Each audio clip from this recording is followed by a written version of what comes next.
Claes Lexion 550 mejetærsker fra 2009 med 25 fods Vario skærebord. Maskinen har kun haft 398 høsttimer. Mejetærskeren har en rummelig kabine med alle servicebøger udfyldt. Rattet er justerbart i både vinkel og højde.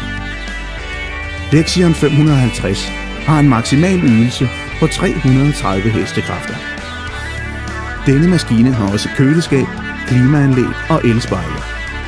Mejetærskeren har 3D-sol og let adgang til brændstoffilter. Der er udbytte- og fugtighedsmåler samt støvsuger ved kølerens roterende sil. Maskinen har hydraulisk reversering af skærebordet. Lexion 550 har en rummelig korntank på hele 96 hektoliter.